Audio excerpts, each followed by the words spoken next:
During my daughter's wedding toast, her groom called me a worthless liar in front of 180 guests. I stood, walked to the microphone and said 3 words, "Play the video." The room went silent as footage of him and his boss, Victoria Reynolds, appeared on the massive screen behind the wedding cake. If you're watching this, subscribe and let me know where you're watching from. But let me tell you how I got to that moment. Because this story actually started 10 months earlier when I discovered what my daughter's fiancé really was. And my own daughter chose him over me. My name is Margaret Thompson. I'm 67 years old and I raised Sarah as a single mother after her father died when she was 12. For 23 years it was just us against the world. I worked 2 jobs to put her through nursing school, never missed a single graduation or birthday and thought we had an unbreakable bond. I was wrong. 10 months before the wedding, I was having lunch with my neighbour Janet, when she casually mentioned seeing Sarah's fiancé Ryan Bennett at Romano's restaurant with another woman. They weren't just having dinner, Janet said carefully. They were all over each other, kissing, holding hands. The woman was wearing a wedding ring and she definitely wasn't Sarah. My blood ran cold, but I knew I had to verify before saying anything. The next day I drove to Ryan's office building and waited in the parking garage. At 1:15 p.m, Ryan emerged with a stunning brunette who practically threw herself at him. They kissed passionately before she got into a BMW with family stickers on the back window. I took photos, my hands shaking with rage. This man was about to marry my daughter, and he was cheating on her with a married woman. That evening I sat Sarah down in my living room and showed her the photos. "Sweetheart, I need to tell you something about Ryan. I saw him today with another woman and stop." Sarah's voice was ice cold. "Just stop right there." I handed her my phone with the photos. She glanced at them for exactly 3 seconds before handing it back. "That's Victoria Reynolds, his boss. They have client meetings all the time." "Sarah, they were kissing passionately in a parking garage." "Were they?" Sarah's tone turned nasty. "Or did you see what you wanted to see because you've never approved of any man I've dated?" "Sarah, that's not fair. I'm trying to protect you." "Protect me?" Sarah laughed bitterly. "From what? From finally being happy? From having a successful fiancé who actually loves me? A successful fiancé who's cheating on you?" Sarah stood up abruptly.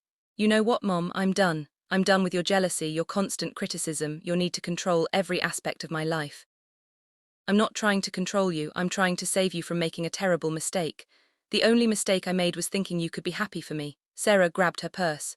"Ryan warned me this would happen. He said you'd try to sabotage our relationship because you can't stand the thought of me having someone else in my life." Ryan had warned her. That meant he'd been manipulating Sarah against me from the beginning. "Sarah, please just listen." "No, you listen." Sarah's voice was cruel in a way I'd never heard before. "I'm 29 years old. I don't need my bitter, lonely mother trying to destroy my happiness because she's jealous that I found love and she's stuck living alone with her cats." The words hit like physical blows. Bitter, lonely, stuck living alone. "I've worked my whole life to support you, to give you every opportunity. And now I'm supposed to sacrifice my happiness to keep you company. Is that it?" Sarah was at the door. "Now Ryan is twice the person you'll ever be. He's successful, he's kind, he treats me like a queen. And most importantly, he wants me to be independent, not tied to my mother's apron strings forever." After she left, I sat in my empty living room and cried for 2 hours. But then something else took over. Something cold and calculating. If Sarah wanted to choose a cheating fiancé over her own mother, fine. But she was going to learn exactly who Ryan Bennett really was, and she was going to learn it in the most humiliating way possible. 3 days later, Ryan called me himself. "Margaret, Sarah told me about your little accusation," he said, his voice dripping with false concern. "I want you to know I don't hold it against you. I understand that this transition is hard for mothers. Transition Sarah becoming an independent woman instead of your emotional support system, but I'm taking good care of her now. She doesn't need you interfering in her life anymore." The smugness in his voice made my skin crawl. "Ryan, I saw you with Victoria Reynolds. You saw me with my boss discussing a client proposal. But I understand how someone with your limited perspective might misinterpret professional interactions. Someone with my limited perspective." This barely employed marketing assistant was talking down to me like I was a senile old woman. "Sarah's made it clear she doesn't want you poisoning her mind against me," Ryan continued. "So, I suggest you back off before you lose your daughter permanently." After Ryan's threatening phone call, I knew I needed irrefutable evidence.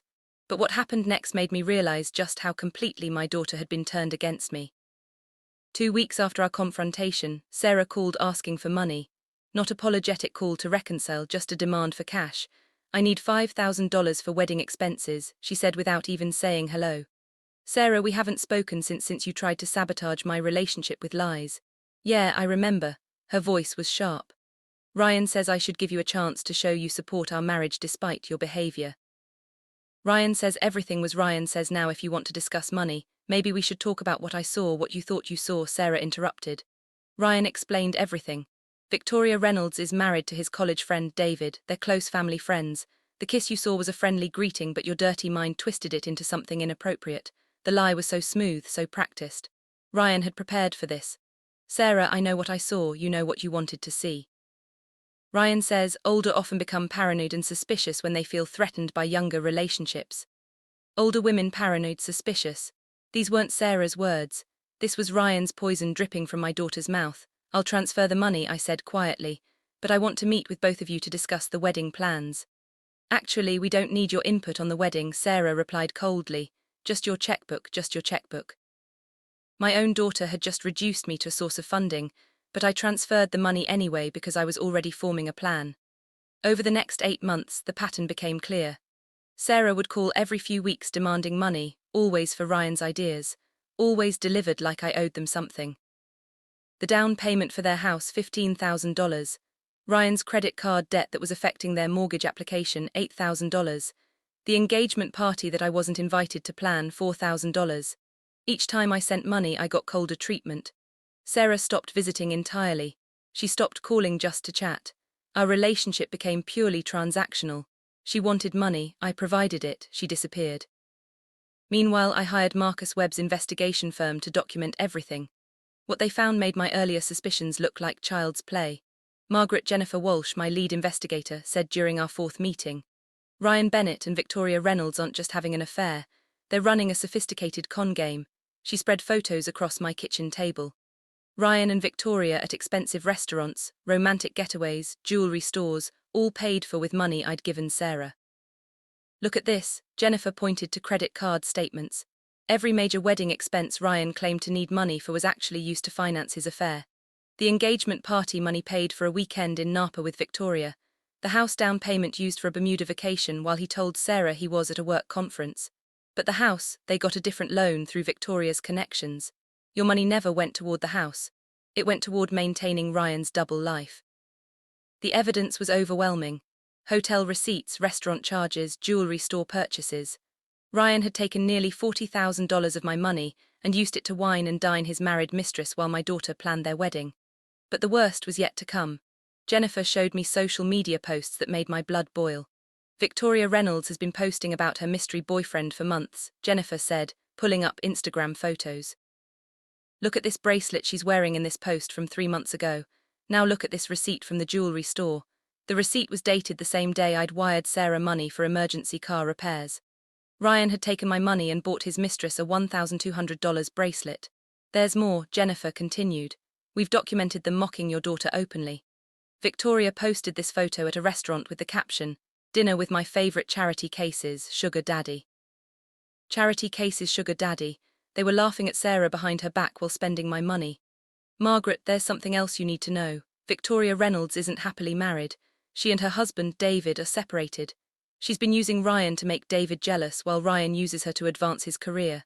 So everyone is using everyone else except Sarah, who's being used by everyone. Exactly. And it gets worse. We have evidence that Ryan has been sabotaging Sarah's other relationships for years. Her best friend, Monica. Ryan convinced Sarah that Monica was jealous of their relationship. Sarah's cousin, Lisa. Ryan told Sarah that Lisa tried to flirt with him at the family barbecue. I thought about how isolated Sarah had become over the past 2 years. Friends who used to call regularly had gradually disappeared from her life. Ryan has systematically cut Sarah off from her support system. Jennifer continued, classic abuser behavior. The only people left in her life are you, her source of money, and him. What about her job, her co-workers? That's another problem. Ryan has been pressuring Sarah to quit nursing and work for his marketing company instead. He says he wants to take care of her, but really he wants complete financial control. The picture was becoming horrifyingly clear. Ryan wasn't just cheating on Sarah.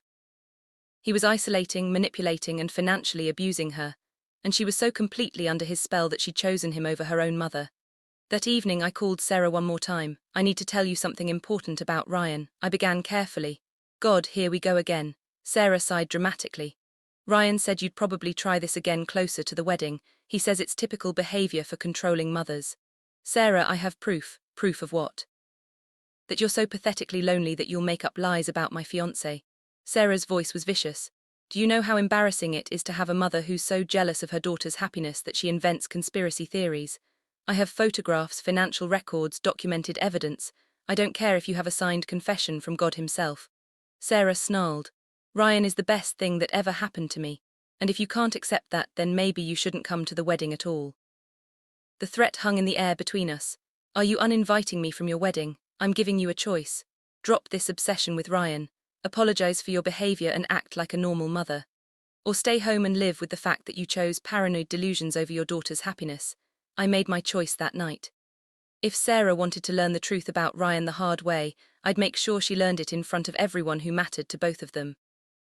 The next 6 months were a masterclass in humiliation. Sarah and Ryan seemed determined to punish me for my accusations while still demanding my money.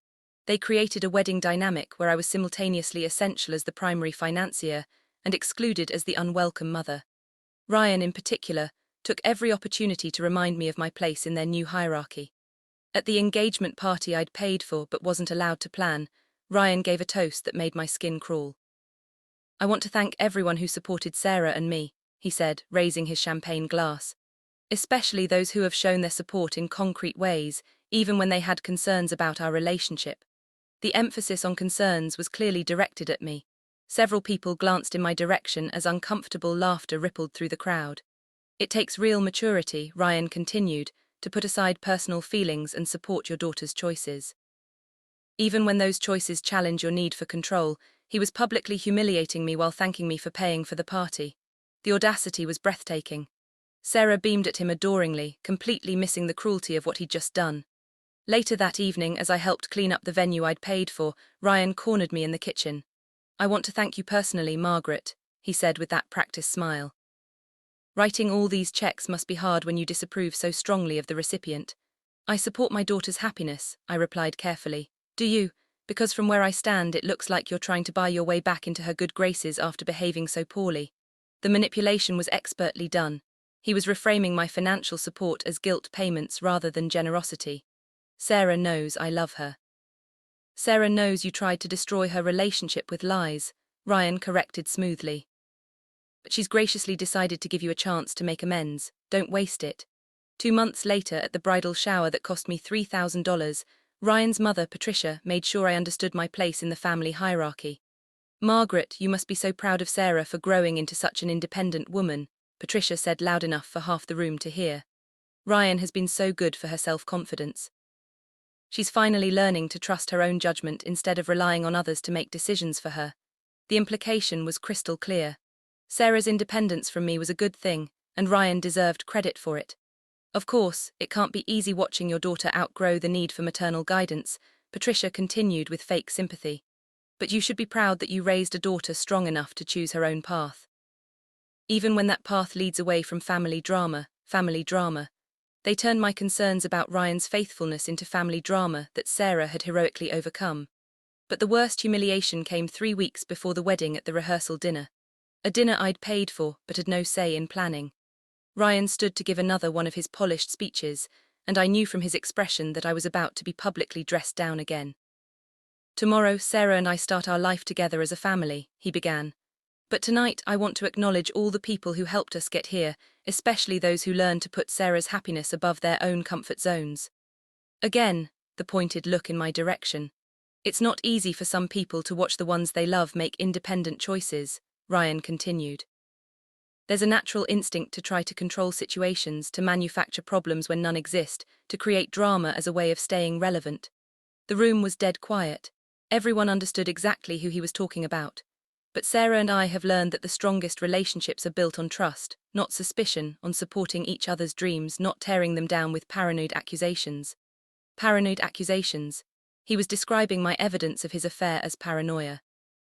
Margaret, Ryan said, looking directly at me now, I want to publicly thank you for learning to keep your concerns to yourself and allowing Sarah to follow her heart. It shows real growth. The applause was scattered and uncomfortable. I'd just been thanked for staying quiet about my son-in-law's infidelity and told it showed real growth. Sarah stood and hugged Ryan, tears in her eyes.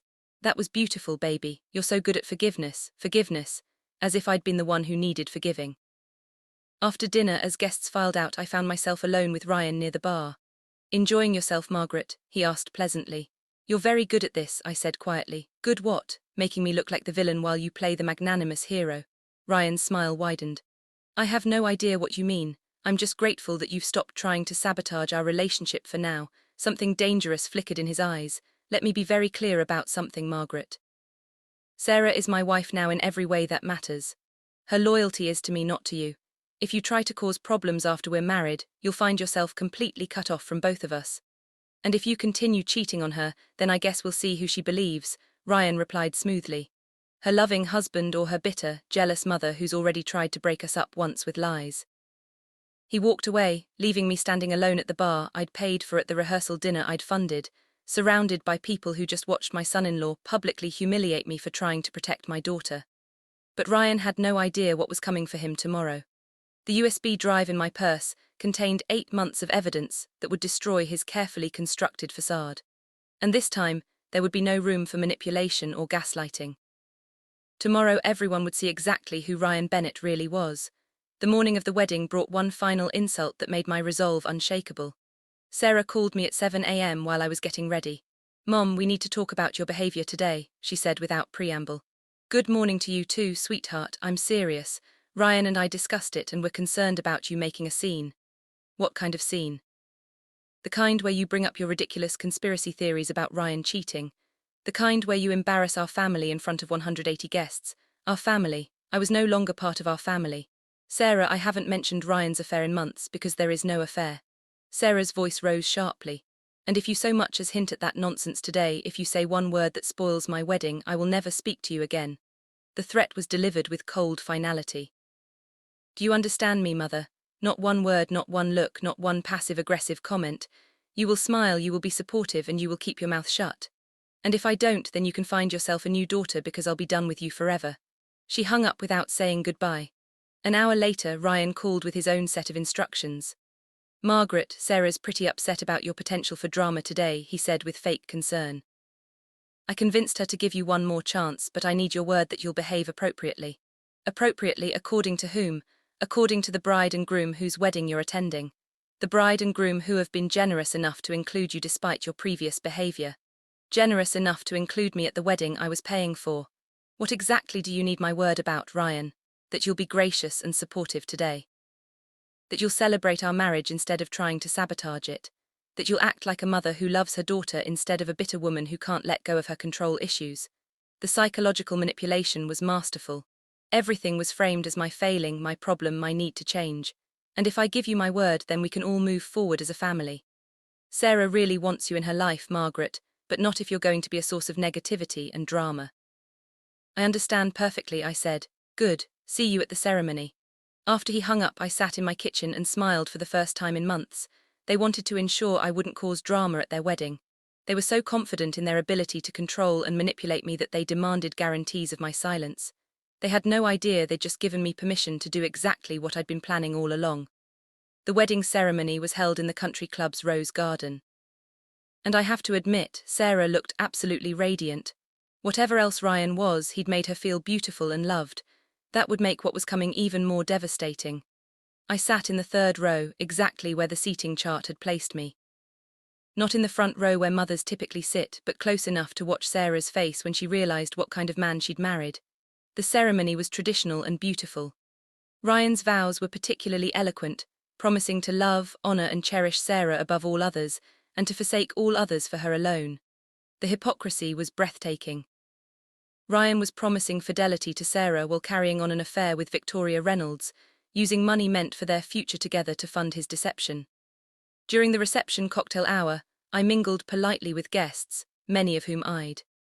Known for years, several people commented on how beautiful the wedding was, how perfect Sarah and Ryan seemed together, how lucky Sarah was to have found such a successful, devoted fiancé. If only they knew. I noticed Victoria Reynolds wasn't at the wedding. According to the guest list Sarah had shared, Victoria had cancelled last minute due to a family emergency. More likely, she and Ryan had decided it would be too risky for his mistress to attend his wedding. During dinner, Ryan made more subtle digs at me, disguised as gracious acknowledgements. "I want to thank Margaret Thompson for her incredible financial support," he said during his pro-toast remarks. "Sarah's mother has been so generous with her contributions to our wedding and our future together. Even when she had concerns about our relationship, she still opened her checkbook to support her daughter's happiness." He made it sound like I'd grudgingly funded their wedding despite my unreasonable objections to their love story. "Margaret has taught me a lot about unconditional love," Ryan continued. "About how sometimes we have to support the people we care about, even when we don't understand their choices." The audience nodded approvingly at this touching tribute to maternal love, overcoming personal reservations. In fact, Margaret's initial skepticism about our relationship actually made us stronger as a couple. It taught us to communicate better, to trust each other more deeply, to defend our love against outside interference. Outside interference. My attempt to warn Sarah about his infidelity had been reframed as interference that strengthened their bond. So, thank you, Margaret, for ultimately choosing to support us despite your early concerns. It shows real character to admit when you're wrong and put your daughter's happiness first. The applause was warm and appreciative. Ryan had just publicly credited me with recognizing my error and gracefully accepting defeat. Now it was time for the toast that would change everything. Ryan stood up with his champagne glass, and the room fell silent with anticipation. "My friends and family," he began, "today I married the most incredible woman in the world." The crowd smiled and murmured agreement. "Sarah is patient, forgiving, trusting, and loyal. Sometimes I think she's too trusting for her own good." A few people chuckled at this charming acknowledgement of his bride's generous nature. "Sarah has stood by me through everything. She's defended our relationship against people who didn't understand it.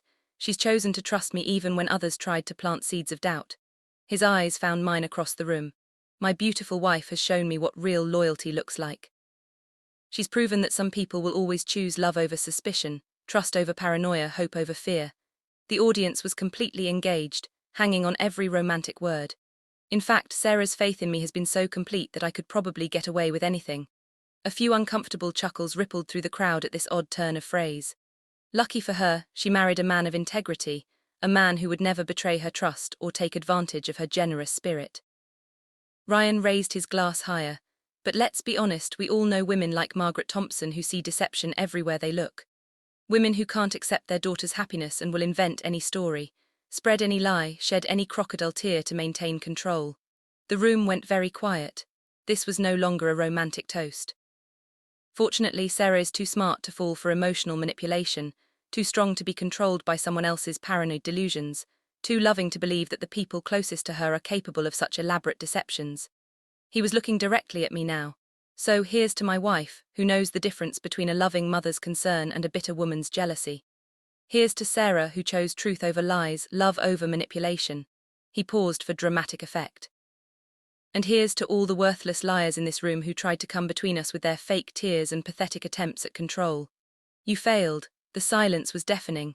Everyone understood exactly who Ryan was talking about. That's when I stood up. The walk to the microphone felt like it took forever, but in reality, it was probably less than 10 seconds. Every eye in the room followed me as I crossed to the small stage where the DJ had set up his equipment. Ryan's confident smile faltered as I approached. He'd expected me to sit there and take his public humiliation, just like I'd done for the past 8 months. "Thank you, Ryan," I said into the microphone, my voice carrying clearly across the silent room. That was very illuminating. I could see Sarah's face from the stage, confusion and growing alarm written across her features. She was probably terrified that I was about to have some kind of emotional breakdown that would ruin her perfect wedding. "I'd like to share something with everyone," I continued, pulling the USB drive from my purse. "Something that I think will put Ryan's beautiful words into proper context." "Margaret, don't," Sarah called out, half rising from her chair. "Please." The desperation in her voice almost made me hesitate. "Almost. For the past 8 months," I said, "I've been called paranoid, controlling, bitter and jealous. I've been accused of trying to sabotage true love with lies and manipulation." I handed the USB drive to the DJ, who looked uncertain about what to do with it. "Play the video," I said clearly. The DJ glanced at Sarah and Ryan, clearly looking for guidance about whether to follow my instructions. "Play it," I repeated, louder this time. The massive screen behind the wedding cake flickered to life, and Victoria Reynolds's face appeared in high definition. The audio was crystal clear as her voice carried across the stunned reception. "After the wedding, we'll need to be more careful. But honestly, I think Ryan's little wife is perfect for us. She's so naive she'll never suspect anything. The room erupted in gasps and whispers. Sarah's face went completely white as she stared at the screen. Ryan appeared in the frame, his hands clearly visible as he embraced Victoria in what was obviously her office. Plus, she works those long nursing shifts. Ryan's voice echoed through the speakers. Plenty of time for us to be together without any inconvenient questions.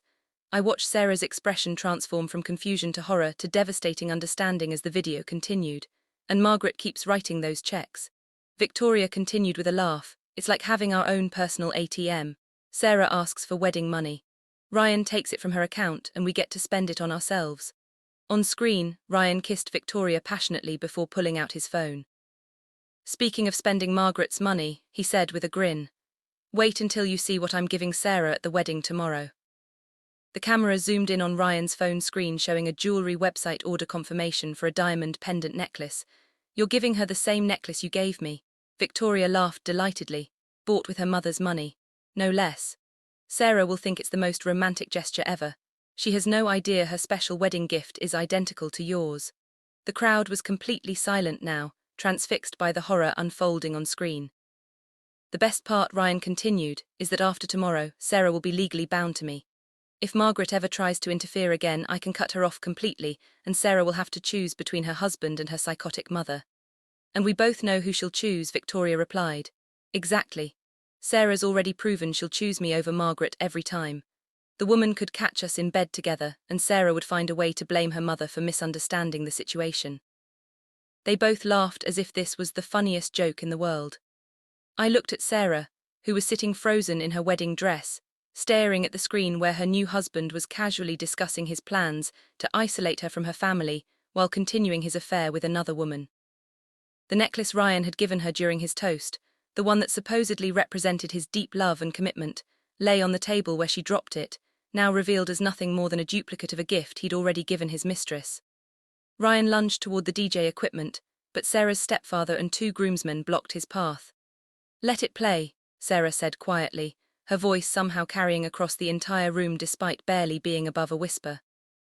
The video continued for another 2 minutes with Ryan and Victoria discussing their future plans in explicit detail. They talked about continuing their affair after the wedding, about how easy it would be to manipulate Sarah's work schedule, about the various ways they could continue accessing Margaret's money through their unsuspecting puppet. When it finally ended, the silence was absolute. I stepped back to the microphone. "I discovered Ryan's affair 10 months ago and tried to tell Sarah immediately," I said into the deathly quiet room. "She called me a bitter, jealous liar and chose to believe him instead. For 8 months, I've been humiliated, insulted and dismissed. While Ryan and Victoria spent $43,000 of my money on their relationship, I looked directly at Sarah, who was staring at me with an expression I couldn't read. Every dinner, every vacation, every piece of jewelry Ryan gave Victoria was paid for with money I gave you for wedding expenses. The engagement party I wasn't allowed to plan. The rehearsal dinner where Ryan publicly mocked me. This entire wedding. All of it funded by a woman you called paranoid and controlling." Sarah stood up slowly, her wedding dress rustling in the complete silence. "How long have you had that video?" she asked. 3 months, 3 months. She repeated it like she was testing the weight of the words. "You've had proof of Ryan's affair and his theft for 3 months, and you waited until my wedding day to show it." The accusation in her voice was unmistakable. Even now, even after seeing irrefutable evidence of Ryan's betrayal and cruelty, Sarah was angry at me for the timing of the revelation. "I tried to tell you 10 months ago," I replied. "You chose not to believe me, so you decided to humiliate me in front of everyone I know." Sarah looked around the ballroom at the 180 guests who had just witnessed her husband's betrayal and her mother's vindication. "You could have shown me this privately. You could have saved me from this public humiliation, but instead you chose revenge." The word hung in the air between us. "Yes," I said simply. "I chose revenge." The honesty of my answer seemed to shock Sarah more than the video had. She stared at me for a long moment while the entire reception waited to see what would happen next. "You chose revenge over protecting me," she said, her voice growing stronger. "You chose your own satisfaction over your daughter's dignity." "I chose to make sure everyone witnessed the truth," I replied calmly. "Because if I'd shown you privately, Ryan would have convinced you it was fake or taken out of context. Or somehow my fault." "You don't know that, don't I?" I gestured toward Ryan, who was standing near the head table looking like a trapped animal. "Ryan, would you like to tell Sarah how you would have handled this if I'd approached her privately?"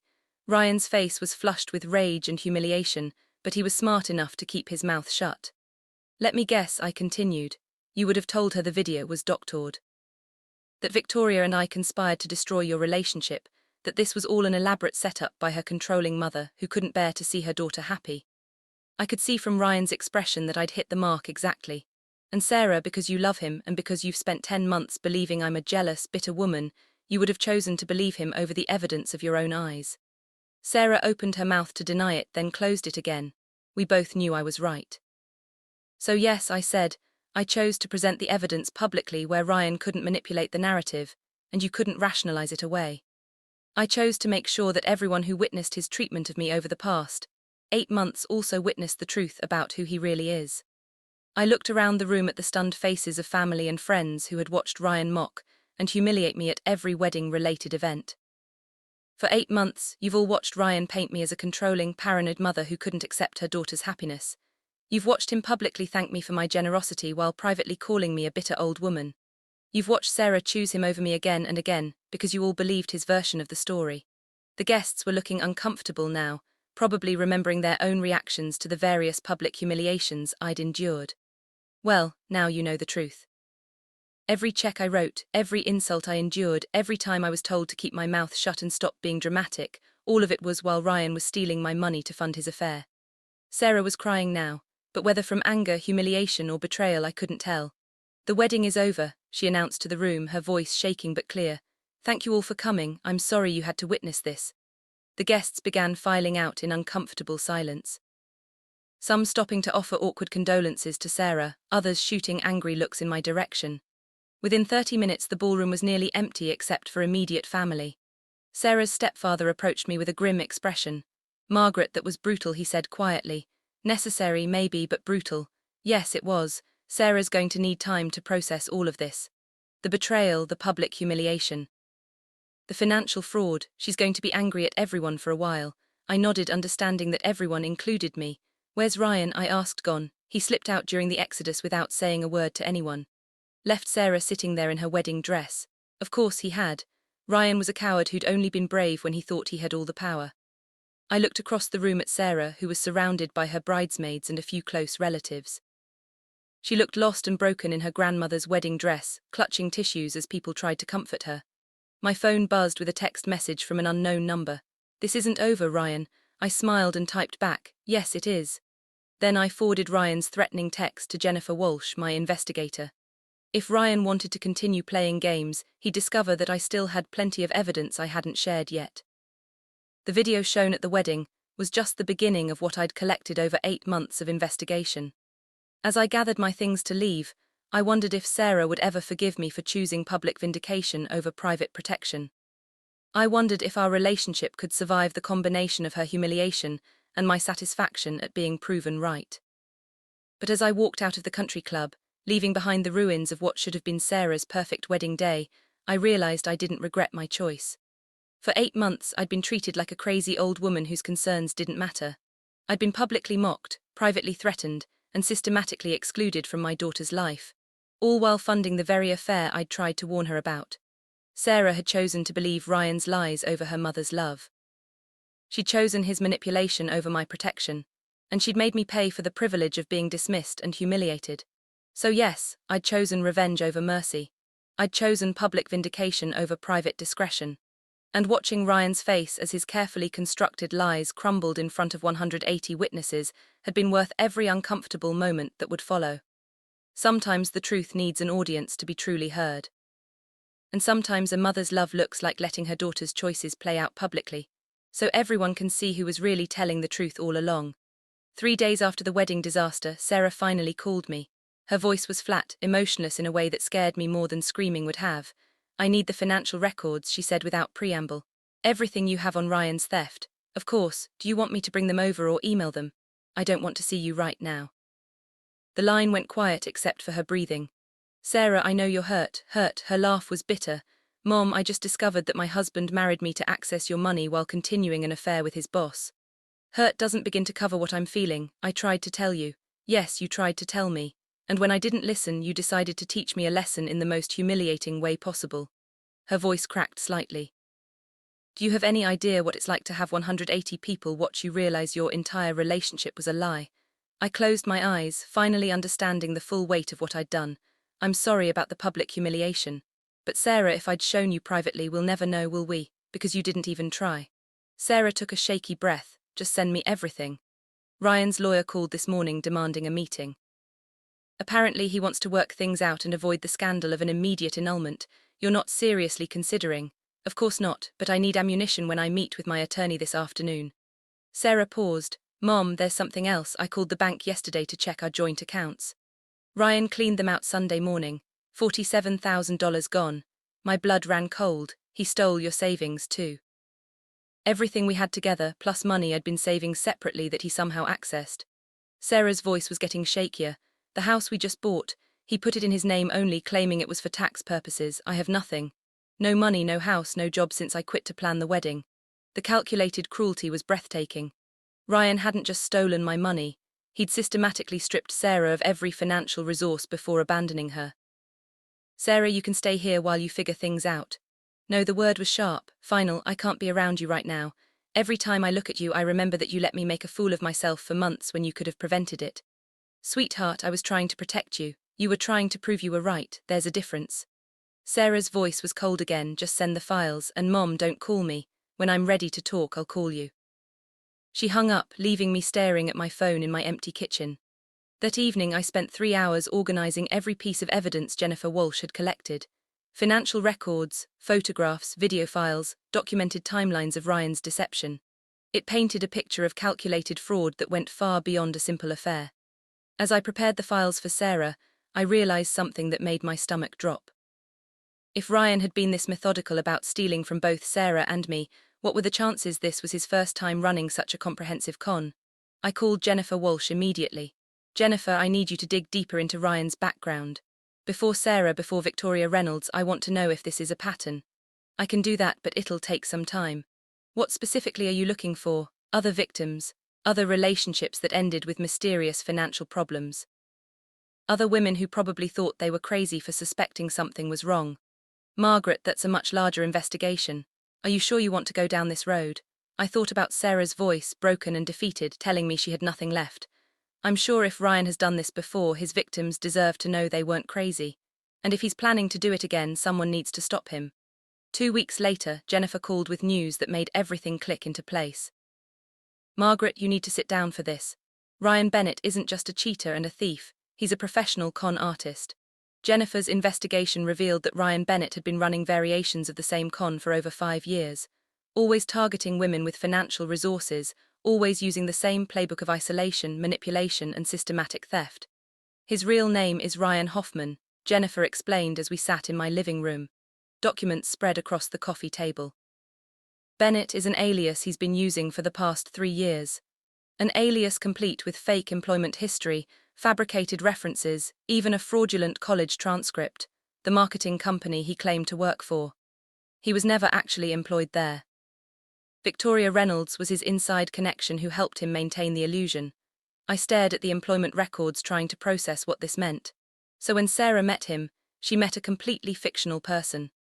Ryan Hoffman has been creating fake identities to target wealthy women since he was 25. Sarah is victim number 4 that we've been able to identify. Jennifer pulled out photos of 3 other women, all attractive, all professional, all looking at the camera with the same trusting expression Sarah used to have. Lisa Chen, financial advisor in Seattle. Ryan was engaged to her for 8 months in 2019. Disappeared after draining her savings account of $60,000, disappeared, vanished completely, left her planning their wedding while he moved to Portland and became Ryan Mitchell, unemployed actor looking for his big break. And the Portland victim, Amanda Foster, restaurant owner, he convinced her. Invest $80,000 in his restaurant consulting business. Money disappeared, so did he. Amanda spent 2 years thinking she'd been a terrible judge of character. I looked at the third photo. A blonde woman with kind eyes who looked about Sarah's age. Monica Williams, Miami. This one's interesting because Ryan actually married her. Married her for 6 months, long enough to gain access to her inheritance from her grandmother. $200,000 gone. Monica came home from work one day to find divorce papers on the kitchen table and Ryan nowhere to be found. The pattern was identical to what he'd done to Sarah. just on different scales depending on the victim's resources. How did you find all this? Once I had his real name and social security number, the rest fell into place. Ryan Hoffman has been reported to police in 4 different states, but he's careful never to cross federal lines in ways that would trigger FBI involvement. Jennifer handed me the most disturbing document yet. This is a notebook we found in his abandoned apartment. It's a detailed breakdown of Sarah's finances, your family dynamics, and what he called extraction timelines. I read Ryan's handwriting with growing horror. He'd catalogued every conversation, every family relationship, every potential source of money. Sarah wasn't just a victim, she was a carefully researched target. Subject's mother is primary financial resource, I read aloud. Emotional manipulation through daughter-mother conflict, most effective approach. Estimated extraction potential $100,000 over 18 months before suspicion becomes unavoidable. There's more, Jennifer said gently. He was already planning his exit strategy before the wedding, the house purchase, the joint account access, the job resignation pressure. All of it was designed to leave Sarah completely dependent and financially devastated when he disappeared. But he didn't disappear. The wedding video exposure forced him to abandon his timeline. Exactly. Your revenge actually saved Sarah from a much worse fate. If Ryan had been able to execute his plan, she would have been left with nothing and no way to prove what happened. That evening I called Sarah despite her request not to contact her. I know you don't want to talk to me, I said when she answered, but I have information you need to hear. Mom, I told you, Ryan Bennett isn't his real name. He's a professional con artist who's done this to at least 3 other women. The silence stretched so long I thought she'd hung up. What do you mean, con artist? I told her everything Jennifer had discovered. The fake identity, the previous victims, the detailed notebook planning her financial destruction. As I spoke, I could hear Sarah's breathing change. He planned all of it, she whispered finally. From the very beginning, he planned to destroy my life. Yes, and if the wedding had gone according to his schedule, you would have been left with nothing and no way to prove what happened to your money. The other women, do they know? Jennifer's contacting them now. Apparently, Lisa Chen and Amanda Foster have been in therapy for years, thinking they were terrible judges of character who fell for obvious lies. Sarah was quiet for a long moment. I need to see this evidence, she said finally. All of it, I'll bring it over. No, I'll come there, and Mom, I owe you an apology. A big one. Sarah arrived at my house the next evening looking like she hadn't slept in days. She was thinner, paler, and there was a hardness in her eyes that hadn't been there before the wedding. I've been thinking about everything you said, she began as we sat in my living room. About the con artist history, about the notebook, about how this was all planned from the beginning. She picked up one of Ryan's victim photos from the coffee table. I keep staring at these women and seeing myself. The same trusting expression, the same complete belief that we'd found true love. Sarah's voice was bitter. We all look so pathetically naive. You weren't naive, Sarah, you were targeted by a professional predator. Was I, or did I just choose to ignore obvious red flags because I wanted the fantasy to be real? I thought carefully about how to respond. Sarah was clearly processing massive trauma and self-blame. What red flags do you think you ignored? Sarah laughed humorlessly. God, where do I start? The fact that he isolated me from all my friends. The way he always had explanations for everything that seemed suspicious. How he pushed me to quit my job and depend on him financially. Those aren't red flags most people would recognize. Sweetheart. They're sophisticated manipulation techniques that professional con artists spend years perfecting, but you saw through him immediately. I saw him with another woman by accident. If Janet hadn't mentioned seeing them together, I might never have known. Sarah picked up Ryan's notebook and flipped through pages of his handwritten analysis of our family dynamics. Listen to this, she said, reading aloud. Subject responds well to praise and validation but becomes defensive when questioned. Mother-daughter relationship shows significant tension that can be exploited. Recommend positioning mother as controlling obstacle to relationship success. She looked up at me with tears in her eyes. He turned me against you deliberately, Mom. Every fight we had, every time I chose him over you, he was pulling strings in the background making it happen. I know, and I fell for it completely. I said horrible things to you, things I can't take back. I called you bitter and jealous and controlling when really you were the only person trying to protect me. The pain in her voice was devastating. Sarah, you were being systematically manipulated by someone who studies human psychology for a living. None of this was your fault, wasn't it? I chose to believe his version of every story. When you showed me evidence, I dismissed it. When you tried to warn me, I attacked you for it. She set down the notebook and looked directly at me. The worst part is that some part of me knew. Deep down, I knew something was wrong. But I was so invested in the relationship, so committed to proving everyone wrong about my judgment, that I talked myself out of trusting my instincts. What do you mean? Little things that didn't make sense. Phone calls he took in private, business trips that seemed suspicious, the way he always had cash but never wanted to discuss his actual income. Sarah shook her head. I ignored every warning sign because admitting I was wrong felt worse than living with doubt. This was the conversation I'd been hoping for since the wedding disaster. Not just an acknowledgement that Ryan was a fraud, but Sarah recognizing how the manipulation had worked on her. I'm sorry I chose public exposure, I said quietly. If I'd found another way. There wasn't another way, Sarah interrupted. You tried private conversation, remember? I called you paranoid and threatened to cut you off completely. Ryan had me so thoroughly programmed that nothing short of undeniable public proof would have worked. She stood up and walked to my kitchen window, looking out at the garden where she used to play as a child. I've been angry at you for 3 weeks, she said without turning around.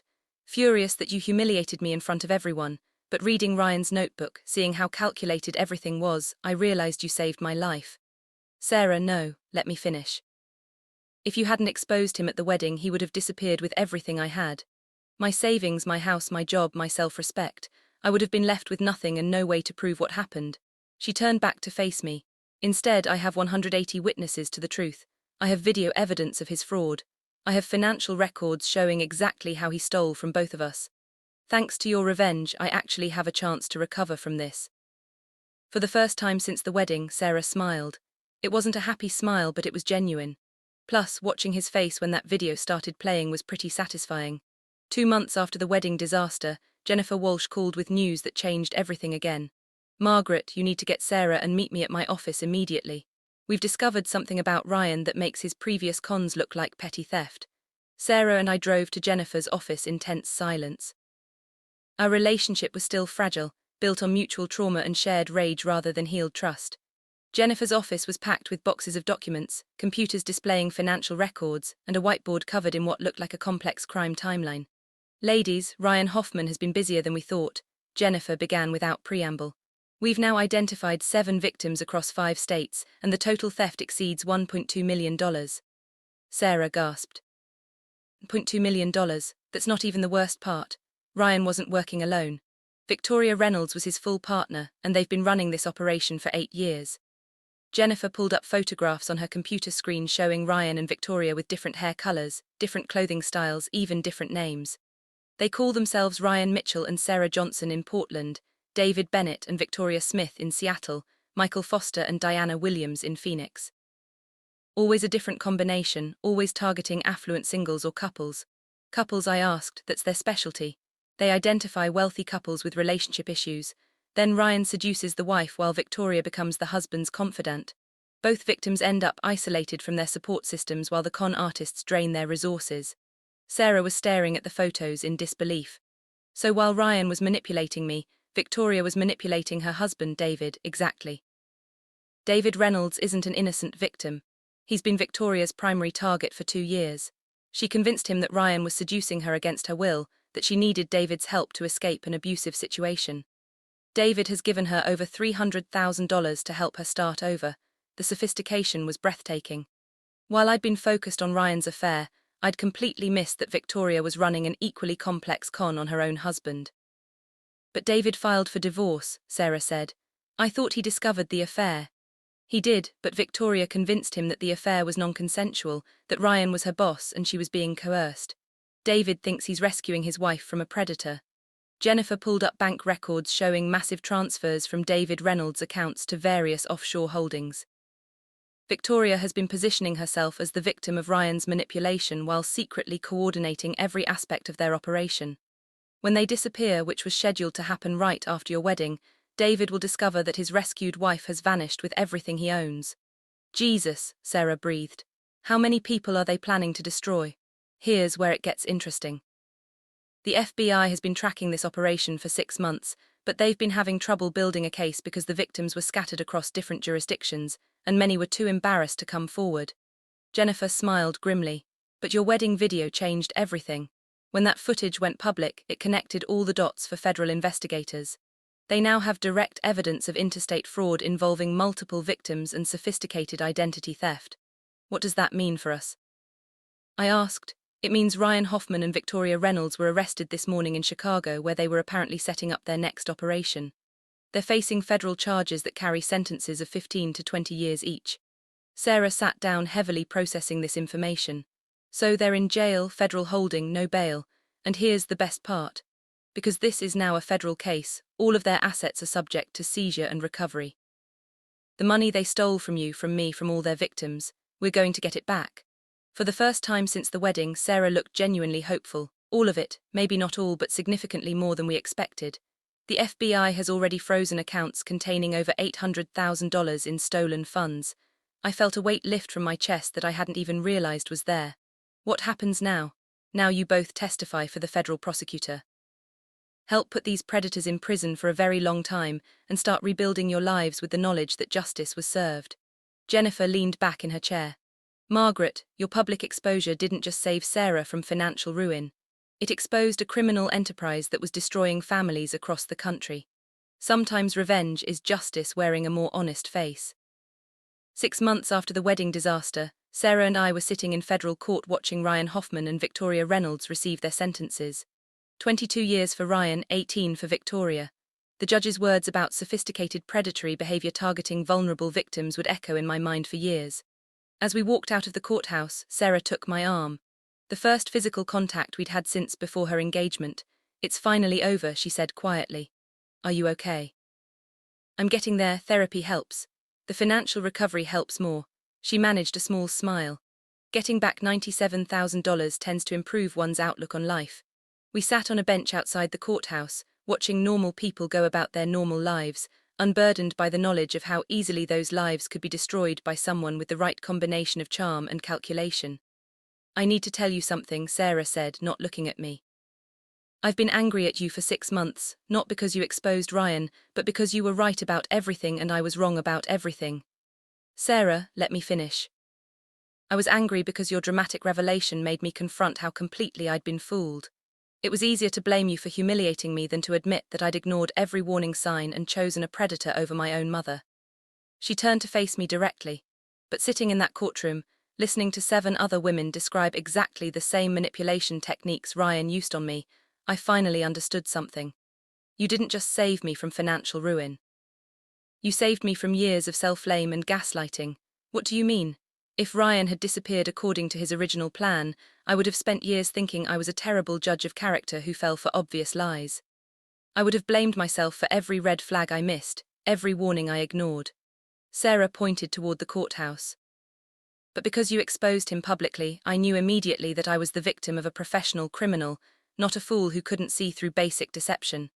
That made all the difference in my recovery. I thought about the other victims we'd met during the investigation. Women who had spent years in therapy, convinced they were fundamentally flawed in their ability to judge people. I'm sorry it had to happen so publicly, I said. I'm not anymore. Sarah's voice was stronger than it had been in months. Public exposure meant public vindication. Everyone who witnessed Ryan's manipulation also witnessed the truth about who he really was. I never had to convince anyone or justify my reaction because they all saw the evidence simultaneously. We sat quietly for a moment, processing the end of a chapter that had dominated our lives for over a year. There's something else, Sarah said. I'm moving back home. The apartment I've been renting is too expensive, and honestly I miss having family around. You're always welcome. You know that, I know, but I need you to understand that our relationship is going to be different now. I love you and I'm grateful for what you did, but I don't trust my own judgment enough yet to just go back to how things were. I nodded, understanding that rebuilding trust would take time for both of us. I'm seeing someone, Sarah added casually. Oh, his name is Michael. He's a teacher I met in therapy group. He was also the victim of a romance scam, though not as sophisticated as Ryan's operation. How do you know he's legitimate? Sarah laughed, the first genuinely happy sound I'd heard from her in months. Because I hired Jennifer Walsh to run a background check on him before our second date. Turns out he really is just a divorced high school history teacher with 2 kids and no hidden agenda. Smart. I learned from the best, both in terms of how to investigate someone and how to trust my instincts when something feels wrong. As we walked to our cars, Sarah stopped and hugged me tightly. Thank you, she whispered, for seeing through Ryan when I couldn't, for gathering evidence when I wouldn't listen, for choosing truth over my comfort, and for loving me enough to risk our relationship to save my life. I'd do it again, I said honestly. I know. And now I understand that's what real love looks like. Sometimes it's not always comfortable or easy or kind. Sometimes it's choosing to do what's necessary rather than what's wanted. 6 months later, Sarah called to tell me she was engaged to Michael. This time she asked me to help plan the wedding. This time I met her fiancé multiple times before the proposal. This time we both paid attention to red flags and trusted our instincts. And this time when Sarah walked down the aisle, I knew she was marrying someone who truly loved her rather than someone who saw her as a convenient target. Sometimes the greatest gift you can give someone is the truth, even when it destroys everything they thought they wanted. Sometimes being a mother means saving your child from their own trusting heart. And sometimes love looks like public humiliation followed by private vindication. The video that destroyed Sarah's first wedding had also revealed something equally important. My daughter was strong enough to survive betrayal, smart enough to learn from manipulation, and resilient enough to rebuild her life on a foundation of truth rather than lies. That was worth every uncomfortable moment of the most dramatic wedding reception in the history of the Riverside Country Club. And judging by the 22-year prison sentence Ryan received, it was also worth the risk of temporary damage to our relationship. Sometimes revenge is just love refusing to be polite about it. Thanks for listening. Don't forget to subscribe and feel free to share your story in the comments. Your voice matters. Music.